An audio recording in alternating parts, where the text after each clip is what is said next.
శ్రీ అపీతకుచాంబా సమేత అరుణాచలేశ్వరాయ నమః. ఓం నమో భగవతే శ్రీరమణాయ. ఓం సుందరేశాయ నమః. అరుణాచలమనుచు స్మరించు వారల అహము నిర్మూలింపుము అరుణాచల. శ్రీ శివనిధి శివాలయాలు.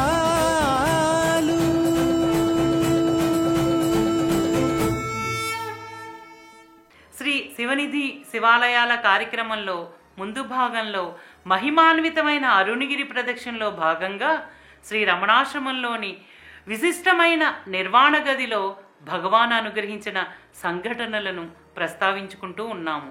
ఇప్పుడు భగవాన్ యొక్క నిర్వాణ గదిలో జరిగిన పరమపావనమైన విశేషాలను ఈ భాగంలో వివరించుకుందాం. భగవాన్ శ్రీ రమణ మహర్షులు సూచించిన ఆత్మవిచారణ మార్గాన్ని స్థిరంగా అన్వేషించిన వారికి కలిగే ఫలితం ఏంటంటే మనసు నిశ్చలమవుతుంది. అంటే కలత చెందించే చంచలమైన ఆలోచనల నుండి మనసు స్వేచ్ఛగా ఉంటుంది. తద్వారా వర్తమానంలో ఆత్మవిచారణ చేసే సదావకాశం కలుగుతుంది.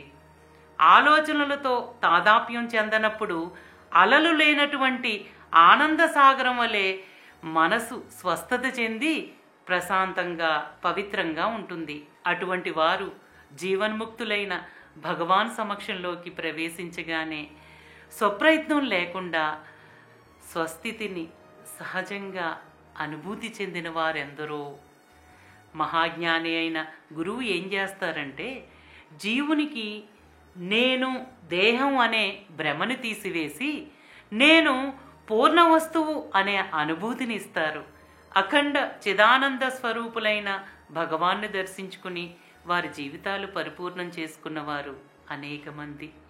భగవాన్ అరుణాచల క్షేత్రంలో ఉన్న 54 సంవత్సరాల కాలం పాటు నీవు దేహం కాదు దేహం కాదు ఉన్నది ఆత్మే అని చెప్పిన ఉపదేశం అర్థమవటానికా అన్నట్లు ఆయన శరీరానికి సార్కోమా వ్యాధి వచ్చిన ఆఖరి రోజులలో దేహరహిత స్థితిలో ఉన్న భగవాన్ని చూసిన వారందరికీ దేహ తాదాప్యం లేకుండా జీవన్ముక్తుడు ఇలా జీవిస్తారా అనేది అనుభవపూర్వకంగా అప్పుడు అర్థమైందని భగవాన్ శిష్యులైన బలరామరెడ్డి గారు చెప్పారు.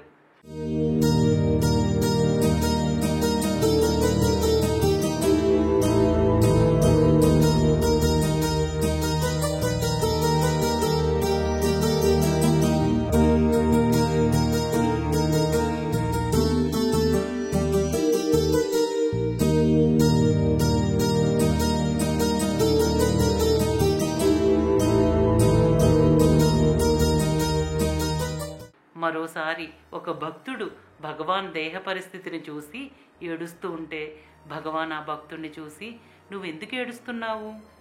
అసలు దోషం ఎక్కడి నుండి వచ్చిందో తెలుసా? నువ్వు దేహానివి అని అనుకుంటున్నావు కాబట్టి దీన్ని దేహంగానే అనుకుంటున్నావు. ఎప్పుడైతే నువ్వు దేహం కాదనే భ్రాంతి నీకు పోతుందో అప్పుడు ఈ దోషము తొలగిపోతుంది అని అన్నారు. ఆ మాట ఆ భక్తునికి జ్ఞానం ఉదయించడానికి కారణమైంది. భగవాన్ దేహస్థితి బాగోలేదని మళ్ళీ దర్శనం దొరకదని ఎంతోమంది భక్తులు త్వరపడి ఆయన దర్శనానికి వచ్చారు.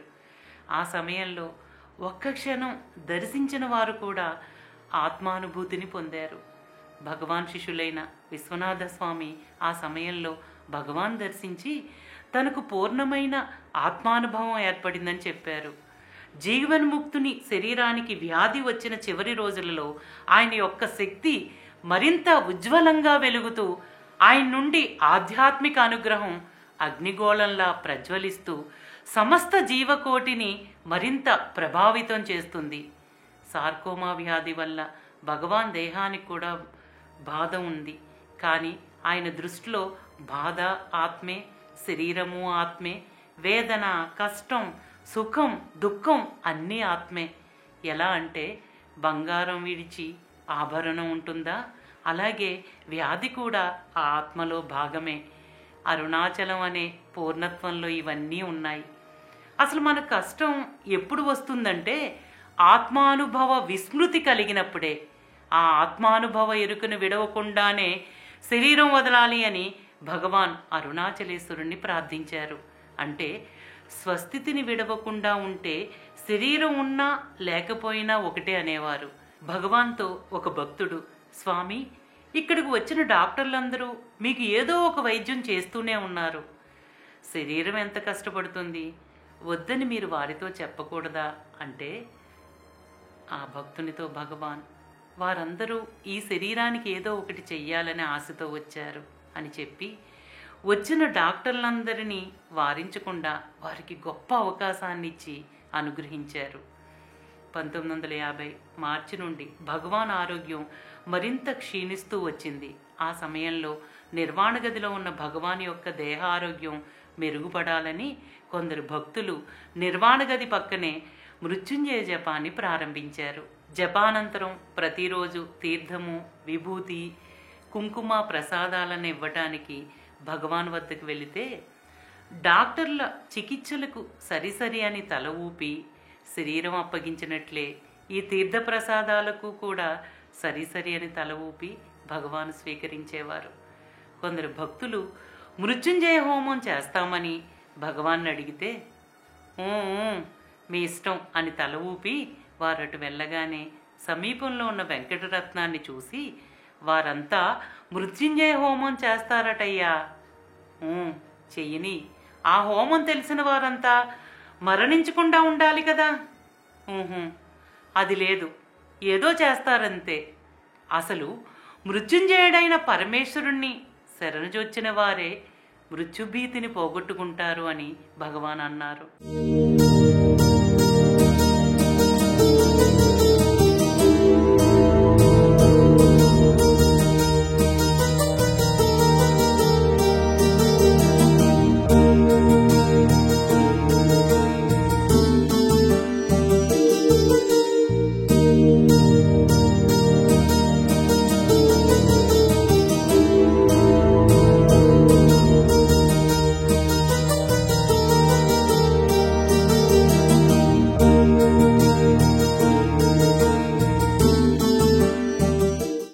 భగవాన్కు వచ్చిన సార్కోమా వ్యాధికి వైద్యం కొరకు చివరిగా డిస్ట్రిక్ట్ మెడికల్ ఆఫీసర్ అయిన కరంచందాని గారు రమణాశ్రమానికి వచ్చారు.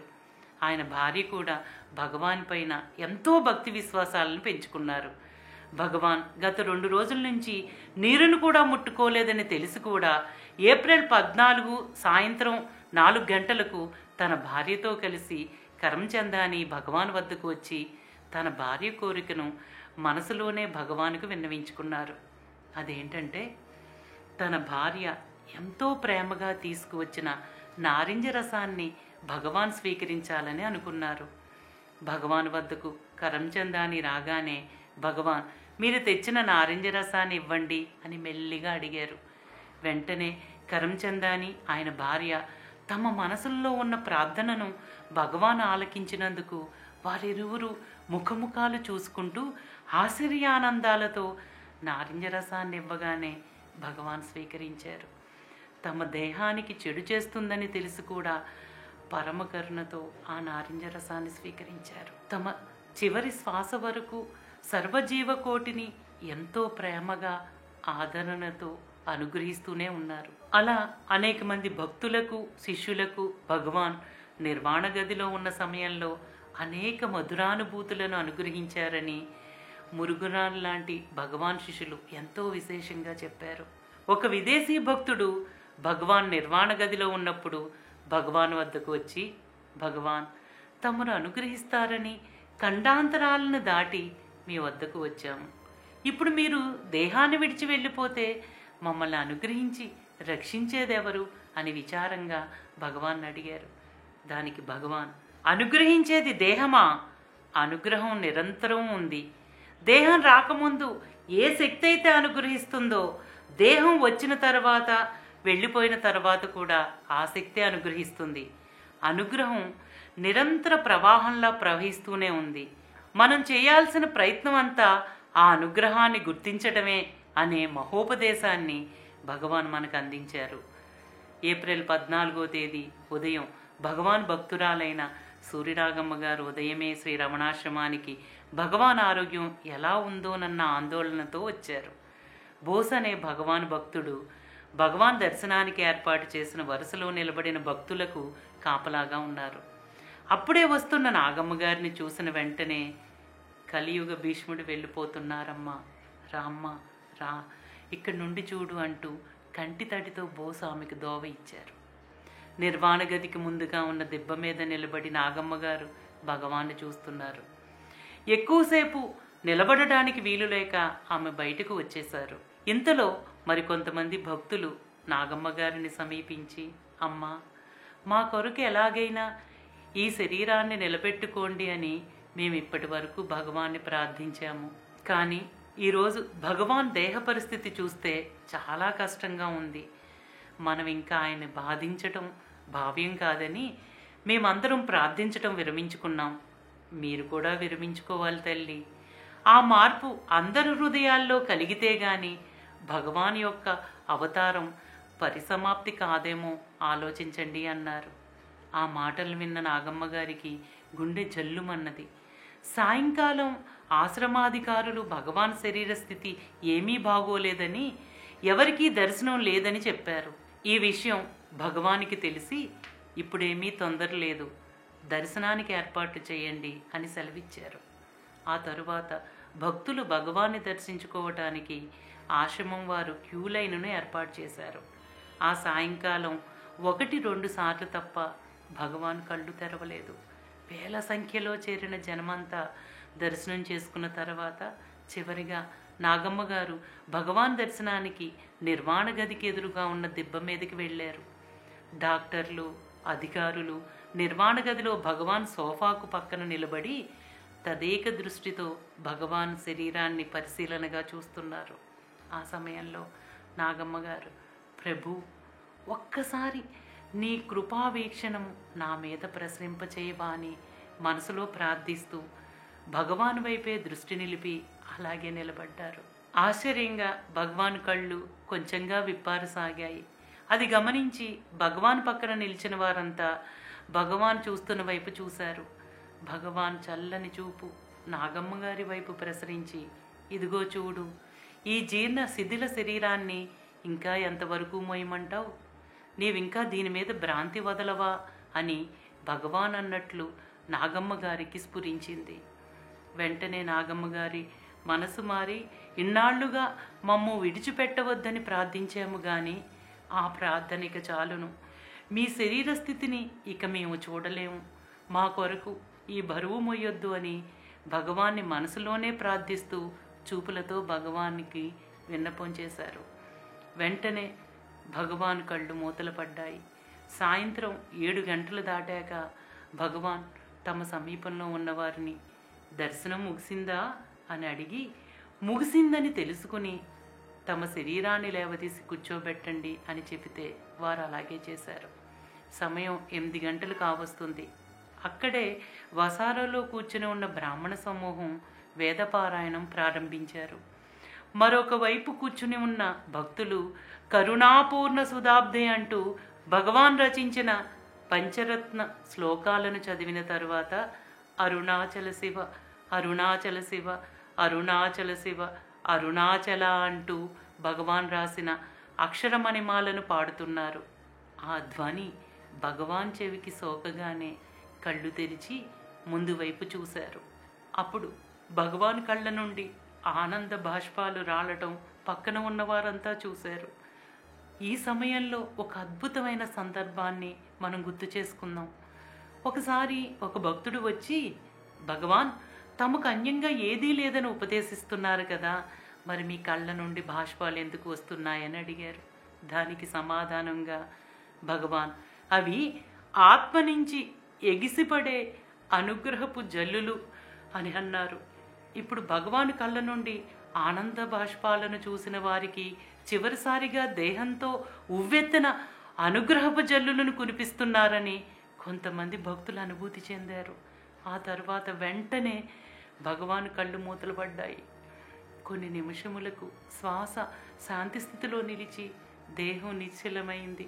రమణ స్థితి అంటేనే మరణం లేని స్థితి రమణులదని ఆనాడే కావేకంఠ గణపతి ముని గారు గ్రహించి భగవానికి రమణ అనే నామకరణాన్ని చేశారు.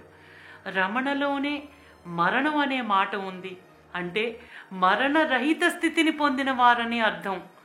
ఆ క్షణమే రాత్రి 8:47 నిర్వాణ గది వెనక నుండి పెద్ద జ్యోతి ఒకటి దక్షిణ దిక్కు నుండి బయలుదేరి ఉత్తర భాగంలో ఉన్న అరుణగిరిలో ఐక్యమైంది. ఈ అద్భుత దృశ్యం అరుణాచలంలోనే కాక అనేక స్థలాల్లోనూ కనిపించినట్లు ఎంతోమంది చెప్పారు. అంటే ఇక్కడ వారే కాకుండా దేశ విదేశాల్లో ఉన్నవారు ఆ జ్యోతిని దర్శించారు. మనం కూడా ఆకాశంలో అప్పుడప్పుడు ఉల్కలను, నక్షత్రం లాంటి జ్యోతి స్వరూపాలని చూస్తాం. కానీ అదేంటో మనకు అర్థం కాదు, ఎందుకంటే అది మన ఊహకు అందనిది. కానీ ఇక్కడ భగవాన్ జ్యోతి రూపంలో వెళ్ళటం చూసిన వారికి భగవానే జ్యోతి రూపంలో వెళ్ళిపోతున్నారని వారికి అర్థం అవ్వటం ఎంతటి పరమానుగ్రహమో కదా.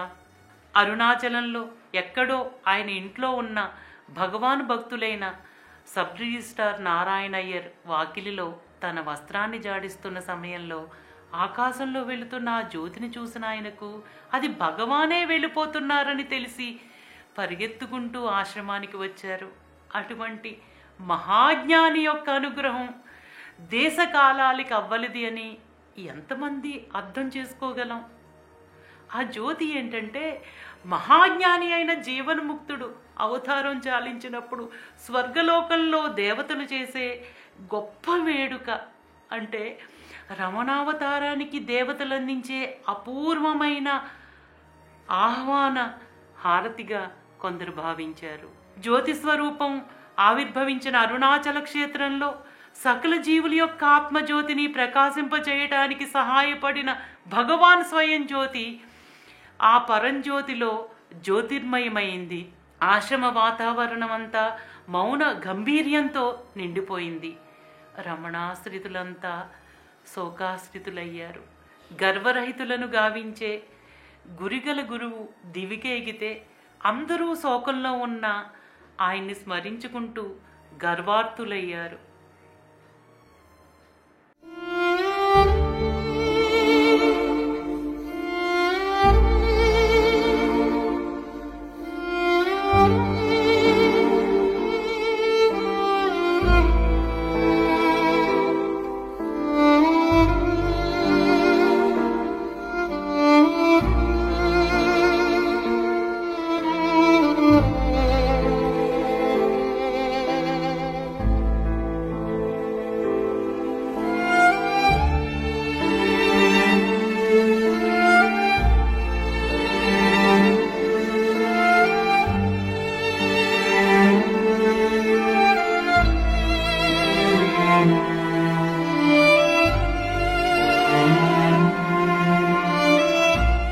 ఇప్పుడు ఈ నిర్వాణ గదిలో భగవాన్ ఉపయోగించిన వస్తువులను, నిర్వాణ గదిలో ఆయన దేహం చాలించేటప్పటి ఫోటోను భక్తుల సందర్శనార్థం ఏర్పాటు చేశారు.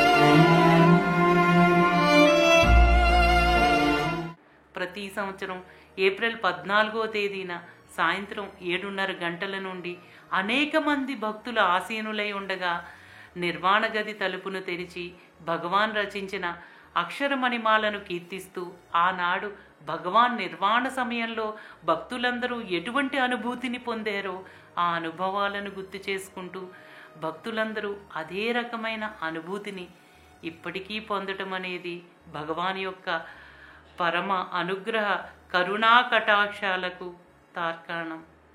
అరుణాచల శివ అరుణాచల శివ అరుణాచల అరుణాచల శివ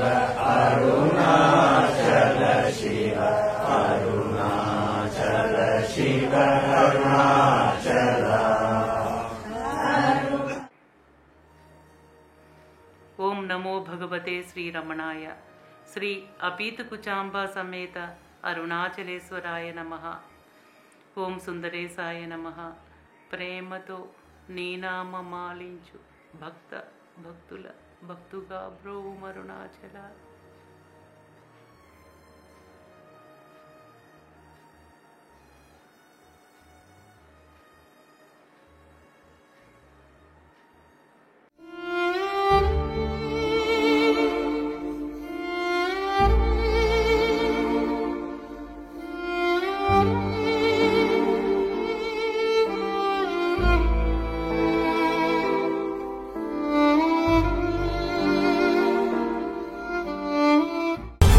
శ్రీ